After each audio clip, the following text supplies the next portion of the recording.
Hunter, on Wednesday of this week, Chile moved one step closer to legalizing same-sex marriage after the Chilean Senate approved a legislative initiative on the topic. Now, you've been at the forefront of the marriage equality fight for quite some time, not just in Chile, but all around the hemisphere.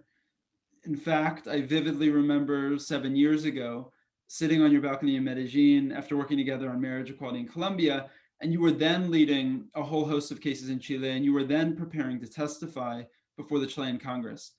Can you speak to the genesis of Wednesday's historic session, the path ahead, including possible next steps in the Chamber of Deputies, the work done by LGBTQ collectives and organizations in Chile over the past many years, and maybe at just the highest human level, given all of your work that I just outlined, how were you feeling when you heard about Chile taking this historic step?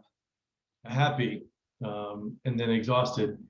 The long and torturous path that has gotten us to where we are today, that the Senate yesterday approved a marriage equality bill, started in 2012 when, as part of a pro bono legal project, a multinational project, we brought a case against Chile in the Inter-American Court on Human Rights. And at the time, if you think of how it's going and how it started, at the time, 24% or so of the population was in favor of marriage equality. It was a conservative country, known to be such, and we knew we had an uphill battle. And yet marriage equality was ascendant in many places. 4 years ago, as a result of that case, the government of former President Bachelet agreed to negotiate and sign a kind of settlement agreement called a friendly solution agreement that committed the country to adopting marriage equality legislation. And this very bill was introduced with her presidential seal of approval and priority.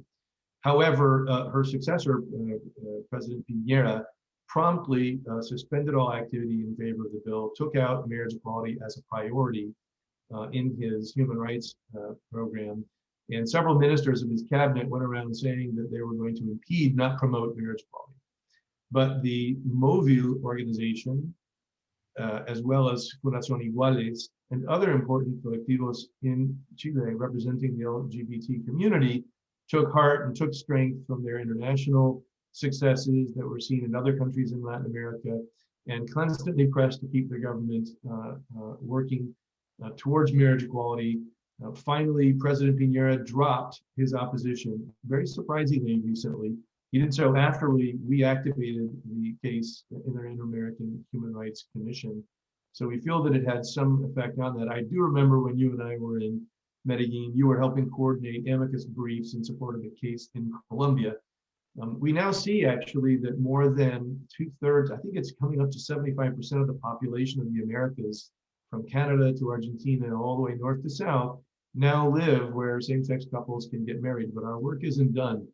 Something like 2/3 of the countries still don't have marriage equality. Many small countries, many Caribbean countries.